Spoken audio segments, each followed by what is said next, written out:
நான் நிறைய நம்ம ரசித்து படிக்கிறோம். அது படிக்கிறது படித்து பாராட்டுறதுக்கு மட்டும் இல்லை, சந்தோஷப்படுறதுக்கு மட்டுமல்ல, முடிந்த வரையில் நம்முடைய வாழ்க்கையில் அதை பின்பற்றுவதற்கு முயற்சி பண்ணால் அதுதான் மிக மிக முக்கியமானது, ரொம்ப முக்கியமானது அதுதான். ஏன்னா அதுதான் திருவள்ளுவர் சொல்கிறார், தந்தைக்குரிய கடமை, தாய்க்குரிய கடமை, மகனுக்குரிய கடமை, மனைவிக்குரிய கடமையில் படிக்கிறதுக்காக மகிழ்ச்சி அடைவதற்காக அல்ல. நிறைய விஷயங்கள் சொல்லலாம். மகாபாரதத்தில் ஒரு காட்சியை நான் உங்கள் கண் முன்னால் காட்டணும்னு ஆசைப்படுறேன். ஏன்னா ஒரு கற்றறிந்தார் சபை என்பதனால இதை நினைவுபடுத்த விரும்புகிறேன். மகாபாரதத்தில் தூது வருகிற நிகழ்ச்சி உங்கள் எல்லாருக்குமே தெரியும். தூதிலே பாதி போர் முடிந்து போனது, அதுவும் உங்களுக்கு தெரியும். மகாபாரதத்தை பொறுத்தவரையில் 2 போர் நடக்குது. ஒன்று அறிவு போர், இன்னொன்று ஆயுத போர். அறிவு போரில் பாதி முடிஞ்சு போச்சு சண்டையே, மீதி ஆயுத போரில் முடியுது. கண்ணபெருமான் நாளைக்கு இந்த சபைக்கு, துரியோதனுடைய சபைக்கு பாண்டவர் சார்பாக தூது வருகிறார் என்ற செய்தி பிரகடனப்படுத்தப்படுகிறது. அப்பொழுது துரியோதன் எழுந்து சொல்லுகிறார், 56 தேசத்து ராஜாக்கள் அமர்ந்திருக்கிறார்கள். அந்த சபையில் ஒரு செய்தியை தெரிவிக்கிறார். நாளை அந்த கண்ணன் இந்த அவைக்குள் வருகிற போது ஒருவர் கூட எழுந்து மரியாதை செலுத்தக்கூடாது என் ஆணை என்று பிறப்பிக்கிறார். அனைவரும் கேட்டுக்கொள்ளுகிறார்கள். ஆனால் நடந்தது என்ன? சபைக்குள்ளே கண்ணன் உள்ளே நுழைகிற போது பீஷ்மாச்சாரியார், துரோணாச்சாரியார், விதுராச்சாரியார், அத்தனை ஆச்சாரிய பெருமக்களும் ஓம் நமோ நாராயணா என்று எழுந்து விட்டார்கள். ஆச்சாரிய பெருமக்களே எழுந்துவிட்ட பிறகு நமக்கென்ன வேலை என்று 55 தேசத்து ராஜாக்களும் எழுந்து நின்று உள்ளங்கையை கைகளை உயர்த்தி வணங்கி மகிழ்ந்து வணக்கம் செலுத்தினார்கள். துரியோதனன் மட்டும் அமர்ந்திருக்கிறான். நண்பர்களே, அங்கே கொஞ்சம் வாங்க. துரியோதனன் மட்டும் அமர்ந்திருக்கிறான். பக்கத்தில் கர்ணன் என்ன செய்வதென்று அறியாதமல் திகைத்து போய் தலை கவிழ்ந்து உட்கார்ந்திருக்கிறான். துரியோதனன் அமர்ந்திருக்கிறான், பக்கத்தில் கர்ணன் அவனுடைய ஆருய நண்பன் தலை கவிழ்ந்து உட்கார்ந்திருக்கிறான். இதுதான் காட்சி. கண்ணபெருமான் உள்ளே நுழைகிறார். உள்ளே நுழைகிற போது கர்ணனை பார்க்கிறார். அதே கர்ணனை துரியோதனனும் பார்க்கிறான். துரியோதனன் என்ன நினைக்கிறான்?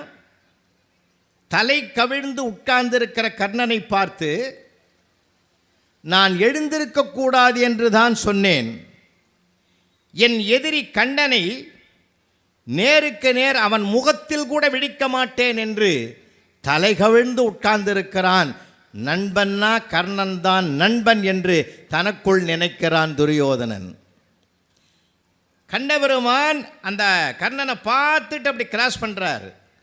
ஓரக்கண்ணால் பார்த்துட்டு உள்ளத்துக்குள் கண்ணபெருமான் என்ன நினைச்சார் தெரியுமா? எழுந்து நின்று எனக்கு வணக்கம் செலுத்தினால் எங்கே நண்பன் துரியோதனன் கோபித்து கொள்வானோ என்று கருதி தலையால் என்னை வணங்குகிறாயா கர்ணா என்று தனக்குள் நினைத்து கடக்கிறான். காட்சி ஒன்று. ஆனால் துரியோதனுடைய கருத்து வேற. அவனுடைய மனோபாவத்துக்கு தகுந்தார் போல் அவன் தீர்மானிக்கிறான். ஆனால் கண்ணன் தனக்குரிய மனோபாவத்தோடு அதை தீர்மானிக்கிறான்.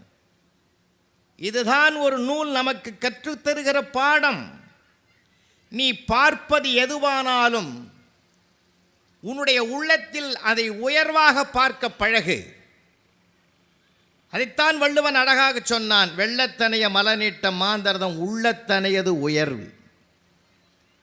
அப்ப கண்ணனை போல நம்ம அந்த உயர்ந்த பார்வை நமக்கு வேண்டும். எதையுமே வாழ்க்கையில் ஜெயிக்கணும்னா உயர்ந்த பார்வை நமக்கு வேணும். அந்த தாழ்வு மனப்பான்மையை விட தற்கொலை உலகத்திலே கிடையாது. என்னாலும் முடியும்ன்ற நம்பணும். சார், முதல்ல விட்ட ஏவுகணை நிலவு நோக்கி போன ஏவுகணை பொய்த்து போய்விட்டது. உலக நாடுகளில் உள்ள அத்தனை நாளேடுகளிலும் கேலி செய்தி எழுதியது. லட்சக்கணக்கான மைல்களுக்கு அப்பால் இருக்கக்கூடிய நிலவு மண்டலத்துக்கு சென்றால் செலவாகிவிடும் என்று அதனுடைய பிம்பம் கடலில் தெரிந்தது. இங்கே சென்று விட்டதுன்னு கடலில் விழுந்த அந்த ஏவுகணையை நினைச்சு எல்லாரும் ஏளனம் பண்ணான். மேதகு அப்துல் கலாம் அந்த திட்டக்குழுவினுடைய தலைவராக இருந்து செயல்பட்டவர் என்ன பண்ணார்? மன வருத்தத்தோட அன்றைய பாரத பிரதமராக இருந்த அன்னை இந்திரா காந்தி இடத்திலே வந்து சொன்னார், மறுபடியும் ஒரு 100 கோடி ரூபாயை ஒதுக்கினால் நான் நிச்சயமாக விண்ணை தொடுகிற நிலவு மண்டலத்தை சென்று சேருகிற விண்கலத்தை தயாரிக்கிறேன்னு. திட்ட கமிஷனில் பணம் இல்லைன்ட்டாங்க. வருத்தத்தோடு திரும்புகிற போது அன்னை இந்திரா காந்தி அம்மையார் சொன்னார், பிரைம் மினிஸ்டர் ஃபண்டிலிருந்து 100 crore உங்களுக்கு தரேன், உங்கள் நம்பிக்கையை நான் மதிக்கிறேன், நீங்கள் முயற்சி செய்யுங்கள் என்று அனுமதி கொடுத்தார்கள். எண்ணி 3 மாதங்களில் அந்த விண்கலத்தை தயாரித்து விண்ணிலே செலுத்துகிற போது அதற்கு என்ன பெயர் வைத்தார் தெரியுமா? அப்துல் கலாம் அக்னி ஏவுகணை என்று பெயர் வைத்தார். ஏன் தெரியுமா? நிலம், நீர், தீ, காற்று, ஆகாயம் என்ற பஞ்சபூதங்களிலே நெருப்பு தான் பள்ளத்தில் வைத்தாலும் அது மேல் நோக்கித்தான் தீபம் எரியும் என்றால் இந்த விண்கலம் மேல் நோக்கித்தான் போகும், கீழ் நோக்கி வரவே வராது என்று முழுமையான நம்பிக்கையோடு செலுத்தினார். அது மாபெரும் வெற்றியை தொட்டது. அதுதான் நம்ம முயற்சி. அவர் கற்றுக் கொடுத்த பாடம் எது தெரியுமா? முயற்சிகள் தோற்கலாம், முயற்சிக்க தோற்காதே. முயற்சிகள் தோற்கலாம், முயற்சிக்க தோற்காதே. அதுதான் நமக்கு அவர் கற்றுக் கொடுத்திருக்கிற மிகப்பெரிய பாடம். எவ்வளவு நம்முடைய உள்ளம்தான். ஏன்னா பகையை கூட மிகைப்படுத்துகிற செயல்களும் உண்டு, பகையை தணிக்கிற செயல்களும் உண்டு. மேற்கு ஜெர்மனி, கிழக்கு ஜெர்மனி வரலாற்றில் படிக்கிறோம். ஒன்றா இருந்த ஜெர்மனி 2ஆ பிரியுது. மேற்கு ஜெர்மனி, கிழக்கு ஜெர்மனி. கிழக்கு ஜெர்மனியிலேருந்து என்ன பண்ணான் தெரியுமா? அந்த நாட்டில் அந்த பகுதியில் இருக்கிற அத்தனை குப்பை கூலங்களையும் லாரி லாரியாக கொண்டு போய் மேற்கு ஜெர்மனியில் காம்பவுண்டை தள்ளி கொட்டினான். எல்லா குப்பைகளும் நாட்டில் கொட்டினான். எல்லாருக்கும் நியாயமாக பார்த்தா கோபம் வரும். மேற்கு ஜெர்மனி அதை பார்த்தான். வண்டி வண்டியாக லாரி லாரியாக பழங்களையும் தானியங்களையும் கொண்டு வந்து மதிலை தாண்டி கிழக்கு ஜெர்மனியில் வைத்தான். வச்சது மட்டுமில்லை, ஒரு போர்டில் ஒரு வாசகம் எழுதினான். யார் யாரிடத்தில் என்னென்ன இருக்கிறதோ அதைத்தான் கொடுப்பார்கள் என்று எழுதி வச்சுட்டு வந்தான். சார், இது இங்கே செயல்படலை, அங்கே செயல்பட்டது. இன்னா செய்தாரை ஒருத்தல் அவர்னான நன்னயம் செய்து விடல்ன குரல் எங்கோ உலகத்தின் ஒரு மூலைக்கு சென்று சேர்ந்து இருக்கிறது என்றால் என்ன பெருமை. நாம் அந்த மாதிரி நடந்திருக்கிறோமா? வாழ்க்கையில் எதிர்த்தா தான் சார் பிரச்சனை. ஏன் அமைதியாக இருந்துட்டா? வாழ்க்கையில் ஒருவருடைய அமைதி, ஒருவர் பொறை, இருவர் நட்பு. நானே சார், பொன்மொழி, சாதாரணமான பழமொழி நமக்கு எவ்வளவு பெரிய அற்புதத்தை கொடுக்கிறது, பண்படுத்துகிறது. எங்கள் கிராமம் சார், நான் குக்கிராமத்தில் பிறந்து வளர்ந்தவன். எங்கள் கிராமத்தில் பேசுவாங்க சார் பெரியவங்க, ஏய் தலைகால் தெரியாமல் ஆடாத.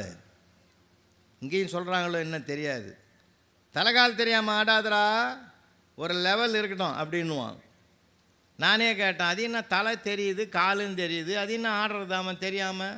அப்போ தான் எங்கள் பாட்டி சொன்னாங்க, டே அது மகாபாரதம்டா, அதில் ஒரு மகாபாரத செய்தி இருக்குது. என்ன பாட்டின்னு கேட்டேன். துவாரகையில் கிருஷ்ண பரமாத்மா படுத்துக்கிட்டு இருக்கிற போது வருகிற பாரத போருக்கு அவரை படைத்துணைக்கு அழைக்க வேண்டும் என்று அர்ஜுனன் வரான், கால் பக்கம் உட்காடுறான். துரியோதனன் வரான், அவர் ராஜா இல்லையா, தலை பக்கம் உட்காடுறான். அவர் ஏற்கனவே நிஜ தூக்கம் இல்லை, அது பொய் தூக்கம். யார் உட்காடுறான்னு அவருக்கு அதில் தெரியுது. டக்குன்னு என்ன மனுஷன் எழுந்தால் எங்கே பார்ப்போம்? தலை பக்கமாக பார்ப்போம், கால் பக்கம்தான் பார்ப்போம். அப்படி எழுந்திருக்கிற மாதிரி எழுந்திருக்கிறார். அர்ஜுனா எப்போ வந்த? இப்போ தான் வந்தேன். என்ன விஷயம்? வருகிற பாரத போருக்கு பாண்டவர் பக்கம் துணை இருந்து எங்களுக்கு வெற்றி தேடி தர வேண்டும்னு உள்ளங்கையை நீட்டினா, சத்தியம் பண்ணி ஓம் அப்படின்னு உறுதி கொடுத்துட்டார். அப்படியே டேர்ன் பண்ணார். துரியோதனா நீ எப்போ வந்த? நானும் அப்போ தான் வந்தேன். ஐயோ நான் உறுதி கொடுத்துட்டனே, வருகிற பாரத போருக்கு நீ வரமாட்ட, ஆனால் உன்னுடைய படைகளை எனக்கு கொடு. படைத்தவனை அர்ஜுனன் கேட்டான், படைத்தவன் படைத்த படைகளை துரியோதனன் கேட்டான். யார் ஜெயித்தான்? பாண்டவர்கள் ஜெயித்தான். ஏன்? கால் பக்கம் பணிவோடு உட்கார்ந்தான். பணி உடையன் இன்சொலன் ஆதல் அணியல்ல மற்ற பிறனர வள்ளுவன் பாதத்தில் உட்கார்ந்தான் பணிவோடு. அவன் தலகனத்தோடு தலைப்பக்கம் உட்கார்ந்தான். அன்பு ஜெயிக்கும், ஆணவம் ஒருபோதும் ஜெயிக்காது. அதனால் தலகால் தெரியாத ஆடாதரான்னு கிராமத்தில் சொன்ன அழகான பொன்மொழி. எவ்வளவு பெரிய சிறப்பு இருக்குது பாருங்க ஐயா. நிறைய விஷயங்கள் இருக்குது தெரியுமா? சாதாரணமான விஷயம் சார். ஆனால் ஒரு பெரிய பாரத கதையை கொண்டாந்து உள்ள நுழைச்சிட்டான் பாருங்க. வரலாற்று செய்திகள் நிறைய பேருக்கு பாடப்புஸ்தகத்தில் இருக்காது சார். அதனால தான் பாட்டு புறநானூறு அகநானூறுலாம் படிக்கிறோமே. இன்றைக்கி யார் அதை படிக்கிறதுக்கும் ஆள் இல்லை, அதை எடுத்து சொல்கிறதுக்கும் ஆள் இல்லை. இப்போ அவங்கெல்லாம் எவ்வளோ ஐயாலாம் படித்தவங்க, எவ்வளவு செய்திகள் இருக்குது தெரியுமா? புகழனின் உயிரும் கொடுக்குவர் சார். புகழ் வருதுன்னா உயிரை கூட கொடுப்பான். பழியனின் உலகோடு பெரினும் கொள்ளலர். பழிக்குரிய செயலை செய்தா இந்த உலகத்தையே தரேன் அப்படின்னா கூட செய்ய மாட்டாங்களாம் பெரியவங்க. அதை ஒரு பெரியவர் செஞ்சிருக்கிறார் இந்த மண்ணில். ஒரு பள்ளிக்கூடத்தை கட்ட வேண்டும் என்று செயல்படுகிறார் காந்தியடிகள். காந்தியடிகள் செயல்படுகிற போது நார்த் இந்தியாவில் செயல்படுறார். அப்போ அந்த ஊர் மக்கள்லாம் சேர்ந்து சொல்கிறாங்க, மிட்டாதாரர்களும் மிராசுதாரர்களும் சொல்லுகிறார்கள், நீங்கள் கட்டுகிற பள்ளிக்கூடத்தில் தாழ்த்தப்பட்டவருடைய வகுப்பை சார்ந்த பிள்ளைகளை சேர்க்க மாட்டேன் என்று ஒரு உறுதி கொடுங்கள், அந்த பள்ளிக்கூடத்தை நாங்களே கட்டி கொடுக்கிறோம் என்று சொன்னபோது அண்ணல் காந்தியடிகள் என்ன பதில் சொன்னார் தெரியுமா? இந்திய தேசத்தின் விடுதலையே கொடுத்தாலும் அந்த மாதிரி கட்டுப்பாட்டுக்கு நான் உட்பட மாட்டேன் என்று உறுதிபட சொன்னார். பார்த்தீங்களா? அதுதான் உறுதிபட சொல்லக்கூடிய ஒரு தன்மை கொண்ட கொள்கை. அதனால்தான் அந்த காலத்தில் சொன்னார் 2000 புகழனின் உயிரும் கொடுக்குவர், பழியனின் உலகோடு பெரினும் கொள்ளலர். என்ன அருமையான வாசகம் சார். எல்லாரும் சொல்கிறோம் யாதும் ஊரே யாவருங்கள்னு சொல்லாத ஆளே கிடையாது. அடுத்த வரி பாருங்க, அதுதான் அற்புதமான வாழ்வியல் வரி. தீதும் நன்றும் பிறர் தர வாரா. நமக்கு வருகிற நன்மைக்கும் தீமைக்கும் நாம தான் காரணமாக தவிர அடுத்தவன் காரணமே இல்லை. இதை ஒரு தர்மத்தை புரிஞ்சுக்கிட்டாலே போதும் சார். எல்லா தனி மனித வாழ்க்கை, குடும்ப வாழ்க்கை, சமுதாய வாழ்க்கை எல்லாம் நல்லா இருக்கும். அது கடைசியில் சொன்னா பாருங்க, பெரியோரை வியத்தலும் இளமே, சிறியோரை இகழ்தல் அதனினும் இளமே. சார், இதை விட ஒரு தர்மம் உலகத்திலே கிடையாது. எவ்வளோ பெரிய அற்புதமான தர்மம் சார் இது. இன்றைக்கி அந்த அறப்பண்புகள் போயிச்சே சார். எங்கள் சப்ரிஸ்டார் ஒருத்தர் ரிட்டையர் ஆனார் தாம்பரத்தில்.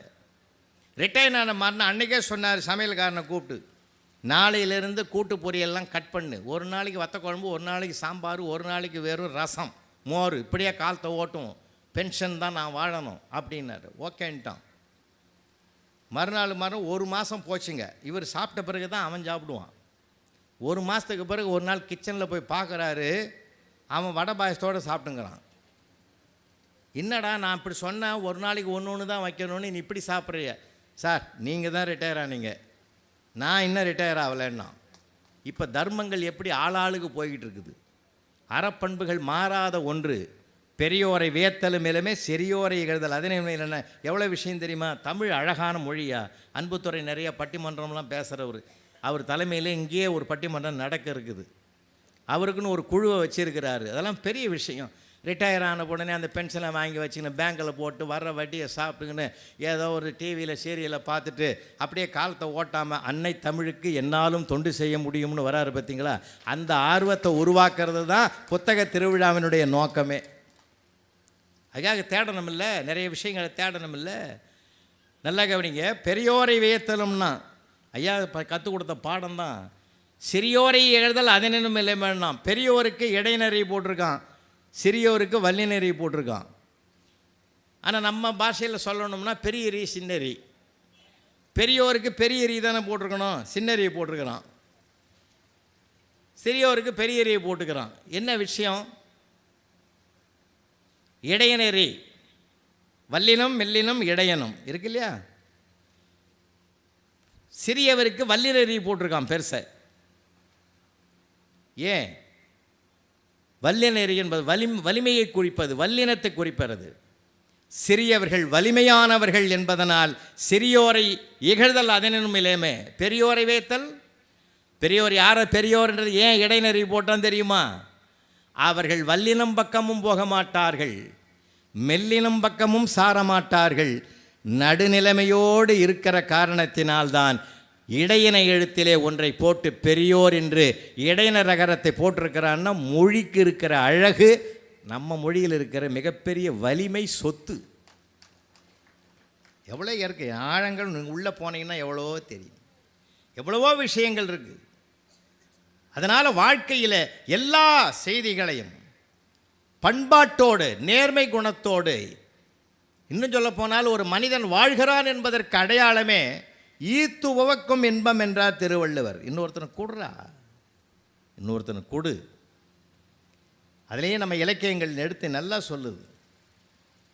ஏன்னா இதை மாதிரி ஒரு ஈகைத்தன்மையை இஸ்லாத்திலும் வலியுறுத்தப்படுகிற ஒரு அற்புதம் அது. இஸ்லாமியர்களுடைய 5 கடமைகளிலே ஈகை என்பது 5 கடமைகளில் அது ஒன்று. தான் சம்பாதிக்கிற பொருளிலே ஒரு 100க்கு 2% இல்லாதவர்க்கு கொடுப்பதற்கென்றே எடுத்து வைக்கிறவே குர்ஆன் வலியுறுத்துகிற செய்தி. எவ்வளோ விஷயங்கள் இருக்கு. பைபிள் பாரம் சுமப்பவன் பாக்கியசாலி என்று பைபிள் கூறுகிறது. அடுத்தவர்க்கு உதவிக்கரத்தை நீட்டு என்று நம்முடைய ராமாயணம் சொல்லுகிறது, பாரதம் சொல்லுகிறது, எல்லா பகவத்கீதை சொல்லுகிறது. சொல்லாத அறத்தை சொல்லாத நூல்களே கிடையாது. ஈகை என்றே பேர் அதுக்கு. இந்த ஈகை என்னுடைய குணத்தை உலகத்திலேயே எந்த காவியங்களும் சொல்லாத ஒன்று. அண்ணன் சொன்னார் நட்பு, அதையும் சித்தரிக்காதது. நட்பு எத்தனை பேர் பிஸ்னஸ் மோட்டில் பண்ணுறான். யார் நல்ல நண்பன் என்று கூட குரல் எடுத்து சொல்லுகிறது. ஒரு பிரச்சனை வந்து விட்டதென்றால் பழகுகிறவனுக்கு கவலைப்படாதே, கடவுள் காப்பாற்றுவான்னு சொல்பவன் நண்பன் அல்ல. உன் பிரச்சனையா விடுறா, நான் இருக்கிறேன், நான் பார்த்துக்கிறேன் அப்படின்னு உரிமை கொண்டாடுகிறவன் தான் நல்ல நண்பன். முகநக நட்பது நட்பென்று நெஞ்சத்து அகநக நட்பது நட்புன்னார் திருவள்ளுவர்.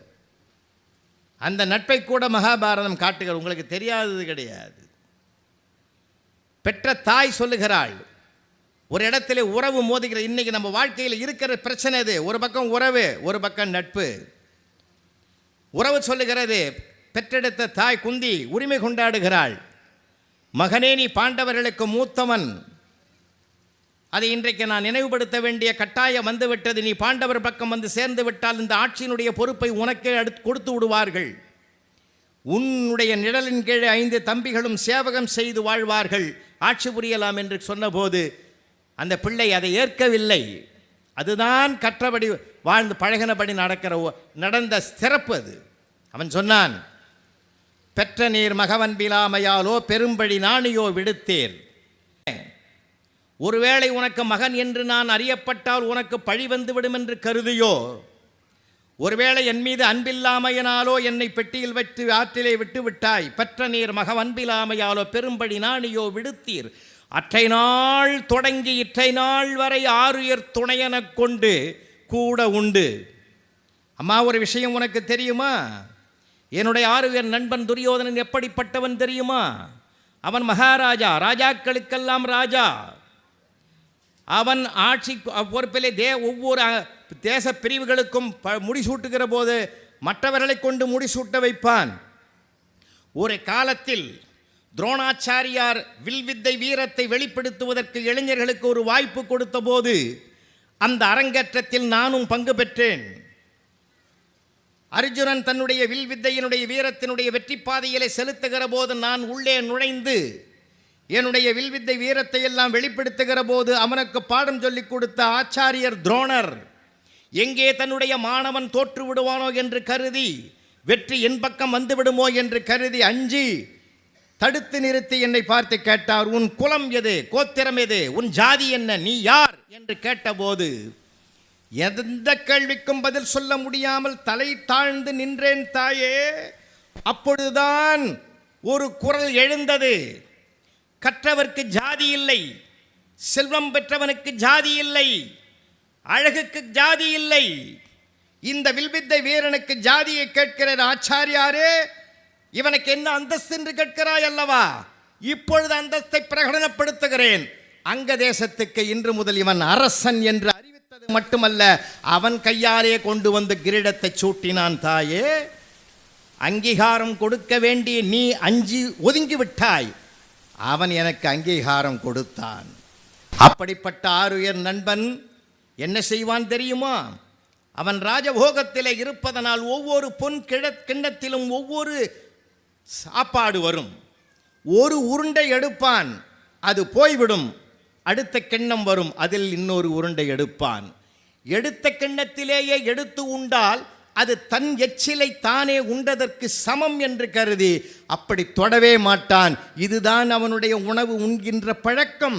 அப்படிப்பட்ட நண்பன் என்ன செய்தான் தெரியுமா தாயே? ஒரே தட்டில் என் எச்சிலை பகிர்ந்து உண்டானம்மா. நட்புக்கு களங்கம் கிடையாது, எச்சில் வேறுபாடு கிடையாது. அப்படி வேறுபாடற்ற நிலையிலே பழகியவன் அந்த நண்பன் துரியோதனனுக்கு துரோகம் இழைத்துவிட்டு பெற்ற தாய் அழைத்தாய் என்பதற்காக என் நட்புக்கு களங்கத்தை நான் விளைக்க மாட்டேன் என்று அவன் கற்றதைப்படி ஒழுகி இந்த சமுதாயத்திற்கு ஒரு முன் உதாரண புருஷனாக இருந்தான். பெரியோர்களே, அது மட்டுமா? அம்மா, நீயும் ஒரு பெண்மணி என்பதனாலே ஒன்றை நான் சொல்ல கடமைப்பட்டிருக்கிறேன். என்னுடைய ஆழ்மனதிலே இருக்கிற ஒரு செய்தியை உன்னிடத்தில் பகிர்ந்து கொண்டால் எனக்கு ஒரு ஆறுதலாக இருக்கும் என்று நான் பார்க்கிறேன். என்னுடைய நண்பன் துரியோதனுடைய மனைவி பானுமதியும் நானும் ஒரு நாள் சொக்கட்டான் ஆடிக்கொண்டிருக்கிறோம். ஒரு அறையில் அந்த விளையாட்டை விளையாடி கொண்டிருக்கிற போது பானுமதியினுடைய பார்வை உள்பக்க சுவர் போரமாக உட்கார்ந்து வாசல் பக்கம் பார்க்கிறது. என்னுடைய பார்வையோ உள் சுவர் பக்கம் பார்க்கிறது. ஆட்டம் வெறுவெறுப்பாக போய்கொண்டிருக்கிற நேரத்தில் திடீரென்று பானுமதி எழுந்தாள். நான் ஆட்டத்தில் மூழ்கிவிட்டதனால் இந்த காய்களை நகர்த்தி வெற்றி பெற்றே தீருவேன் என்கின்ற வேகத்தில் உணர்ச்சி வசப்பட்டிருந்த நேரத்தில் பானுமதி எழுந்து விட்டாள். எழுந்தவளை நான் என்ன செய்தேன் தெரியுமா? தோற்று விடுவோம் என்று எழுந்திருக்கிறாயா, அஞ்சாதே என்று அவளுடைய மேகலையை பிடித்து இழுத்து விட்டேன். அம்மா, இழுத்த நேரத்தில் என்ன ஆயிற்று தெரியுமா? அந்த மேகலையிலே கோர்த்து வைக்கப்பட்டிருக்கிற சின்ன சின்ன முத்துக்களெல்லாம் அருந்து சிதைந்து சிற ஓடுகிறது. அந்த அறையின் நாலா பக்கமும் ஓடுகிறது. அந்த மணிகளெல்லாம் உருண்டு ஓடுகிறது. என்ன செய்து விட்டோம் என்று நான் திரும்பி பார்த்தேன். துரியோதனன் வாசலிலே நிற்கிறான். மன்னன் வந்துவிட்டான், தன் கணவன் வந்துவிட்டான் என்பதற்காக எழுந்து மரியாதை கொடுப்பதற்குத்தான் பானுமதி எழுந்தாள் என்பது அப்பொழுதுதான் நான் உணர்ந்த செய்தி. அன்னையே, உள்ளே கால் வைத்த துரியோதனன் என்ன நினைப்பானோ என்று நான் அஞ்சி நடுங்கிக் கொண்டிருக்கிற நேரத்தில் அவன் சொன்ன வார்த்தை என்ன தெரியுமா? என் கண் முன்னாலேயே மேகலை, என் மனைவியினுடைய மேகலை தொட்டு இழுத்து விட்ட காரணத்தினால் நீ துரோகியா என்று அவன் நினைத்து விடுவானோ என்று கருதி ஒரே வார்த்தையால் தன் மனதில் உள்ள எண்ணங்களை தன் வார்த்தைகளால் வெளிப்படுத்தினான். அம்மா, எடுக்கவோ கோர்க்கவோ என்று கேட்டான். சிதறி ஓடுகிற இந்த மணிகளை எல்லாம் நான் எடுக்கட்டுமா அல்லது மெல்லிய நூலில் அதை கோர்த்து கொடுக்கட்டுமா என்று கேட்டபோதே அவன் மனதில் எந்த விதமான களங்கத்தையும் அடையவில்லை என்பதை, அந்த உள்ளத்தை புரிந்து கொண்டேன். தாயே, என்ன தெரியுமா? சின்ன சின்ன மணிகள் உருண்டு ஓடுகிற போது அதையெல்லாம் ஒன்றாக சேர்ப்பதற்கு மனம் பக்குவப்பட்டவனால் தான் முடியும். மனம் பதறாமல் இருந்தால்தான் முடியும். அது மட்டுமல்ல, அந்த சின்ன மணியிலே இருக்கக்கூடிய மெல்லிய அந்த துளையில் அந்த மெல்லிய நூலை விட வேண்டுமென்றால் நிதானம், பொறுமை இரண்டும் இருந்தால்தான் அதை சாதிக்க முடியும். என்றால் ஆடையை பிடித்து இழுத்து விட்ட ஒரு நிலையில் அவனுடைய மனம் பதறவில்லை. இந்த மணிகள் தான் சிதறியதே தவிர என் மனம் சிதறவில்லை என்று அதை வெளிப்படுத்த எடுக்கவா கோர்த்து கொடுக்கவா என்று கேட்டானே நண்பன். அந்த ஆருயிர் நண்பனுக்கு துரோகம் இழைத்து விட்டு பாண்டவர்கள் என் உடன் பிறந்தவர்கள் என்பதற்காக, அழைத்தவள் தாய் என்பதற்காக நன்றி கட்டத்தனத்தோடு நட்புக்கு துரோகம் செய்து விடுவேன் என்று நினைத்தாயா? வரமாட்டேன் என்று மறுத்தானே. கற்றது ஒழுகு.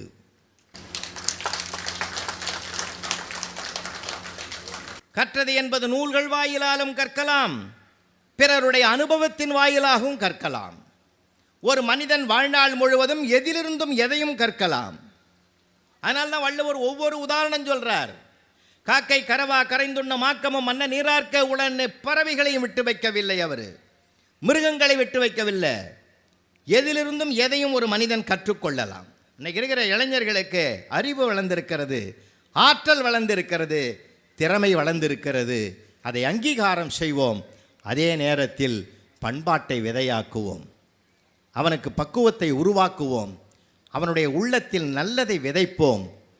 தன்னுடைய உணவுக்காக மலைகளிலே இலைகளையெல்லாம் மேய்கிறது ஆடுகள்.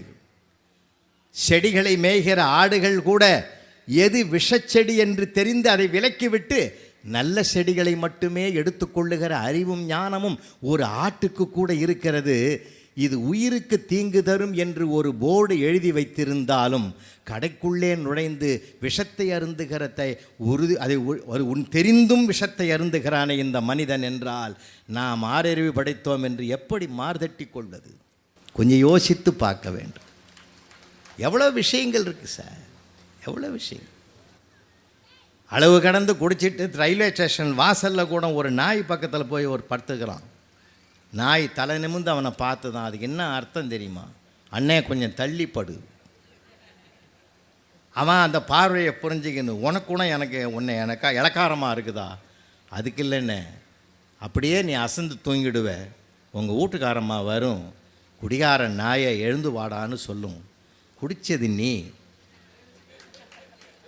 நீ என் பக்கத்தில் இருக்கிறதுனால என்னையும் சேர்த்து திட்டுவா.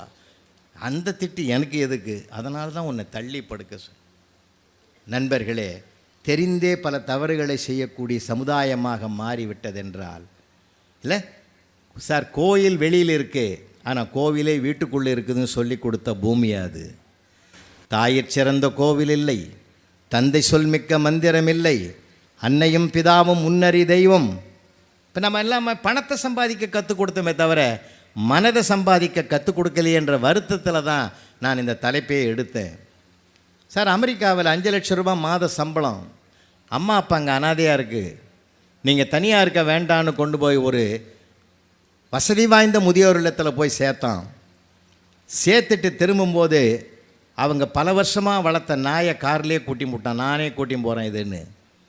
ஏர்போர்ட்டுக்கு போகிற வழியிலே இறக்கி விட்டான்.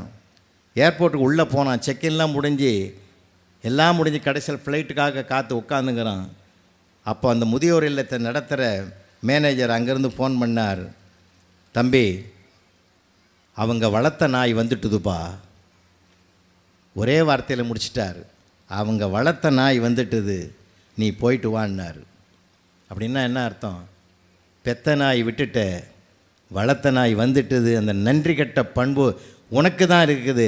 ஆனால் நன்றின்ற உணர்வு, கடவுள் கொடுத்த உணர்வு அவர்கள் வளர்த்த நாய்க்கு இருக்கிறது என்று ஒரு வார்த்தையில் முடிக்கிற அளவுக்கு தான் இன்றைக்கி பல அவலங்கள் இருக்குது. பல அவலங்கள். அப்பா இறந்துட்டாரானா கூட வீடியோ எடுத்து வை வந்து பார்க்குறேன்றான் சார். இதை விட ஒரு மறுத்து போன மனம் உலகத்தில். மனதை செம்மைப்படுத்துவதான சார் கல்வியினுடைய அழகை. ஒரு புத்தகத்தை விரித்தால் அவன் எங்கே போகணும்? அவனுடைய புத்தி கூர்மைப்பட வேண்டும், அந்த புத்தி சிறப்படைய வேண்டும், அவனுக்கு கடவுள் தன்மை வர வேண்டும், தன்னை நம்பியருக்கு ஆதரவு கொடுக்க வேண்டும். இல்லாதவனுக்கு இருக்கிறவன் கொடுத்து உதவி அவனையும் தன் சகோதரனாக பாவிக்கக்கூடிய அனைத்து பண்புகளையும் சொல்லிக் கொடுத்த இந்த அருமையான மண்ணிலே அன்புக்குரியவர்களே, தந்தையும் தாயும் இணைந்து அவனை படிக்க வைப்பதன் மூலமாக அறிவையும் கொடுங்கள், உங்கள் அனுபவத்தின் மூலமாக அவனுக்கு வாழ்க்கை பாடத்தையும் சொல்லிக் கொடுங்கள். மனித பயிற்சி கொடுக்கிற ஒரே இடம், ஒரே பல்கலைக்கழகம் நம்முடைய வீட்டு வாழ்க்கை தான். அந்த மனித பயிற்சியை மூத்தவர்களிடத்தில் தான் இளைஞர்கள் பெறுகிறார்கள். அவர்களை புத்தகத்தை வாசிக்க கற்றுக் கொடுப்போம். அதே சமயத்திலே வாழ்க்கையை நம்முடைய அனுபவத்தால் சொல்லிக் கொடுப்போம். 1 மாதம் நடையாக நடந்தது. அந்த அம்மா என்னை அந்த ஆள்கிட்ட இருந்து பிரித்து விட்டுரு, அந்த ஆள் கூட என்னால் வாழவே முடியாது. ஏம்மா சேர்ந்து வாழ முயற்சி பண்ணுமா? இல்லை, முயற்சி பண்ணி முடியலையா, பிரித்து விட்டுரு. அவரும் எல்லா கேஸையும் எடுத்து வச்சுட்டு பிரித்து விட்டார். ஒரு 4 நாள் பொறுத்து அந்த அம்மா ஓடியாருது, என்ன அந்த ஆள் கூட சேர்த்து வை. 1 மாதமாக என் உயிரை வாங்கினேன், 4 நாளில் பொறுத்து முடியல, திருப்பி சேர்த்து வைன்ற, எனக்கு இதே வேலையா? இல்லை, என் கண்ணெதிரிக்கும் அந்த ஆள் ஜாலியாக சுற்றிங்கிறான். அவனுக்கு மறுபடியும் தண்டனை கொடுக்கணுன்னா சேர்ந்து வாழறதான் முடிவு பண்ணிட்டுதுன்னா, வாழ்க்கை நீயா நானா என்று தான் போய்கொண்டிருக்கிறதே தவிர நீயும் நானும் என்று பயணித்தால் தான் வாழ்க்கை மிகச்சிறப்பானதாக இருக்கும்.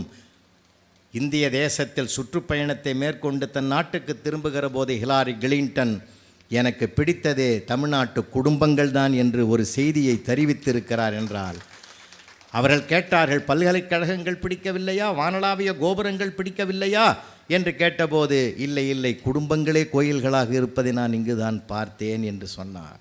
அதற்கும் உதாரணமாக ஓரிரு பிள்ளைகள் இந்த மண்ணில் இருக்கத்தான் செய்கிறார்கள். 50 பேர் ஒரு இன்டர்வியூவில் கலந்துக்கிறான். இன்டர்வியூவில் கலந்துக்கும் போது 3 பேர் உள்ளே தேர்வு நடத்துகிறாங்க. ஒரு 15 பேர் ஒரு குறிப்பிட்ட இடத்துலேருந்து எழுந்து போயிட்டான். அந்த சீட்டிங்கில் மீதி இருக்கிற 25-35 பேரில் ஒரு பையன் எழுந்து போய் அந்த ஃபேனை நிறுத்தினான், வந்து உக்காந்துட்டான்.